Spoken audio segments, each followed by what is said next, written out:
네, 오늘부터 일본 도쿄에서는 IMF 연차 총회가 열립니다.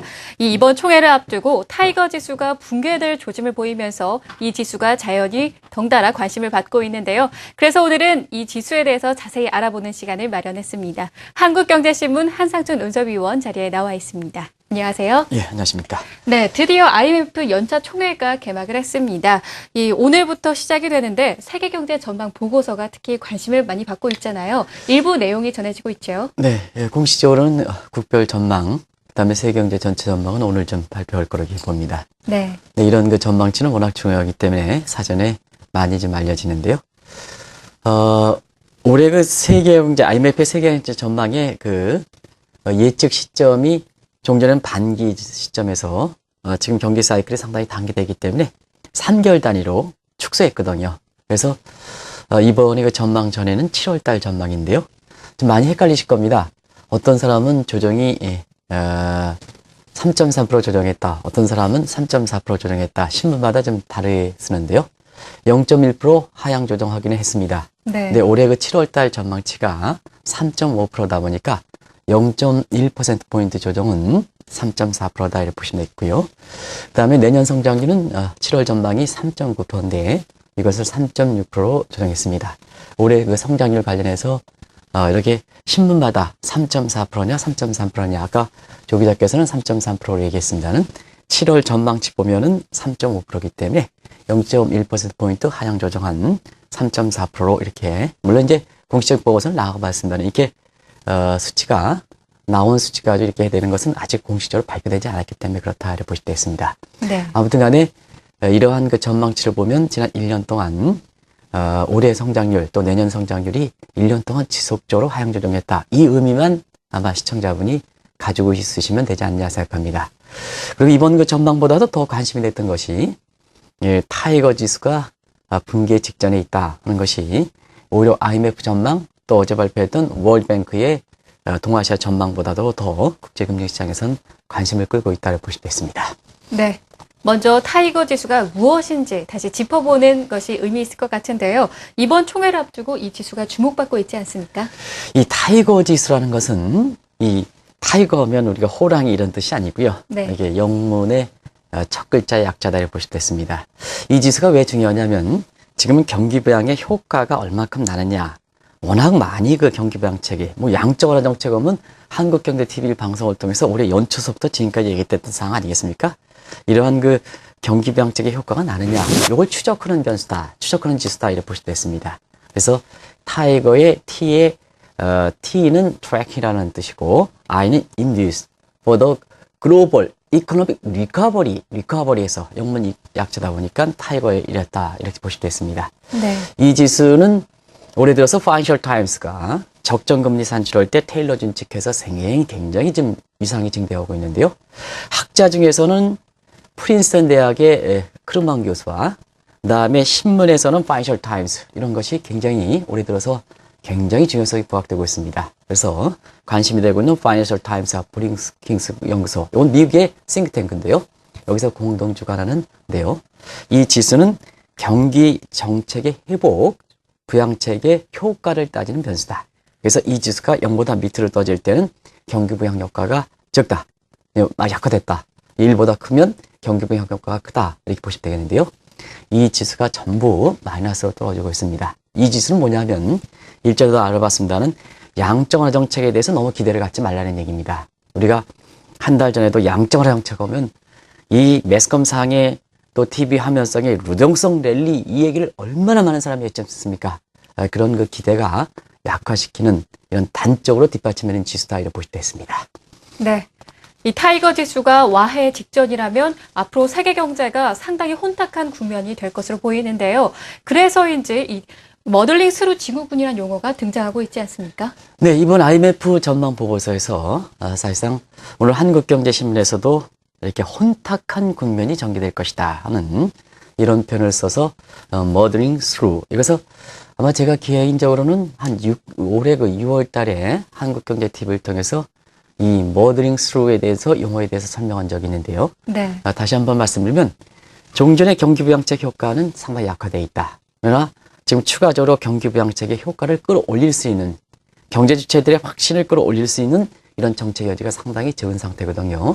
그러면 시청자 여러분이 경기를 이끌어가는 정책 당국자라면 좀 전에 추진했던 정책도 효과가 나지 않는다.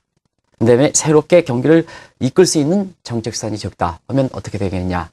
그냥 세경제가 이렇게 진흙탕 속에 가는 혼탁 국면이 될 수밖에 없습니다. 그래서 머드링은 머드라는 뜻 잘 아시죠? 머드링 하면 이 진흙탕을 튕긴다. through 처음부터 끝까지 이래서 진흙탕 속을 통과하는 그런 자체를 보시면 되겠습니다. 근데 통과는 합니다. 근데 진흙탕 속에 통과하다 보니까 상당히 시간이 걸린다. 이렇게 보시면 되겠습니다. 네. 그리고 위기가 발생한 선진국일수록 이런 머드링 스루 징후가 더 심할 것이다. 이렇게 보시면 되겠습니다. 네. 그렇다면 향후 세계 경제 전망까지 해보겠습니다. 최근과 같은 머들링 스루 증후군이 계속될 것으로 보십니까? 머드링 스루가 왜 발생하는가 하는 이 문제를 좀 보시면 되지 않겠냐 생각합니다. 네. 우리가 지금까지 4년 동안 경기부양책이 전부 전통적인 경기부양수단에 의존했던 부분이거든요. 여기서 전통이라는 얘기입니다. 근데 지금은 세계경제 환경이 완전히 변한 상태거든요.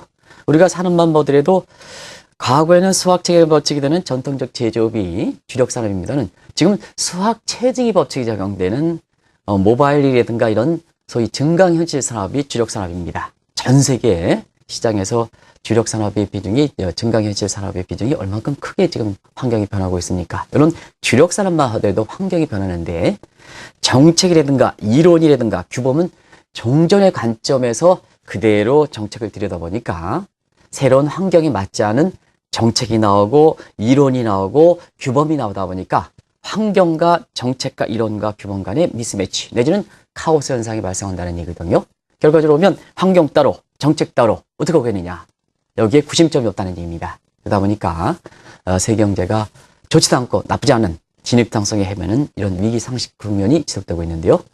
그래서 이번에도 관심이 되고 있지 않습니까? 한 일주일 전인가요? 앞으로 세계 경제는 2018년까지 일본처럼 잃어버린 10년은 되지는 않겠습니다는 그러나 좋지도 않고 나쁘지 않은 이런 국면이 18년까지 지속될 것이다. 바로 그 용어가 머드링 스루다 이렇게 보시됐습니다. 그래서 2018년까지 위기의 상시 국면이 지속될 것이다. 이렇게 보고서 내용들이 아마 처음부터 끝까지 흐르지 않겠나 이렇게 보고 있습니다. 네. 이 타이거 지수가 와해 직전까지 몰리고 또 따라서 머들링 스루 증후군이 계속해서 이어진다면 이에 맞춘 대책도 필요할 것 같은데요. 어떻습니까?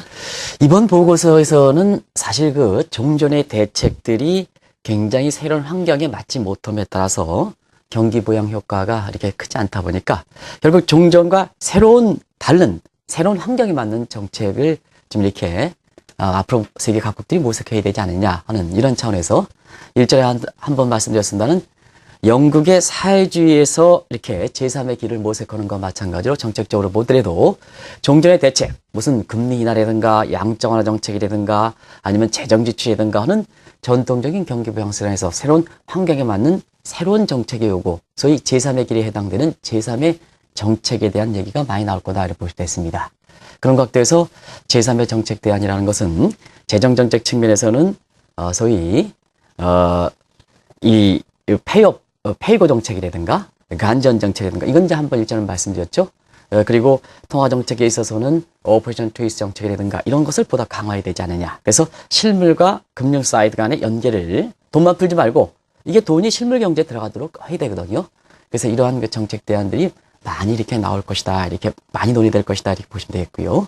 네. 또 한 가지 문면에서는 이제 종전에 이렇게 경제 성장을 이끌어온 지역에 대한 어떤 추가적으로 이렇게 경기를 부양시킬 수 있는 이러한 그 경제 영토가 상당히 적다 보니까 새로운 경제 영토에 대한 얘기도 많이 나올 것이다. 뭐 영토라니까 이상하게 이게 표현을 쓸지 모르겠으나는 그동안 성장에서 소외된 지역을 빨리 선진국들이 이끌어서 소위 유치산업보호 차원에서 빨리 이끌면 선진국들이 지금 선진국의 전체 상태를 보이는 이런 국면에 수출의 새로운 시장이 되다 보니까 우리가 이제 이게 전형적으로 경제개발에 이르러서는 유치산업보호라 이렇게 보시면 되겠습니다. 그래서 보통 경제 기반이 적은 국가에서는 선진국이 초기 단계에서 지원을 해서 일정한 수준의 소득 수준이 되면 선진국의 상품을 수입할 수 있기 때문에 선진국 입장에서는 수출할 수 있기 때문에 세계 경제가 회복될 수 있다는 측면이거든요. 네. 그래서 이번 같은 경우에는 브릭스 같은 신흥국보다는 포스트 브릭스와 같은 이런 국가. 근데 국내 기업들이 발빠르게 여기에 대처하고 있죠.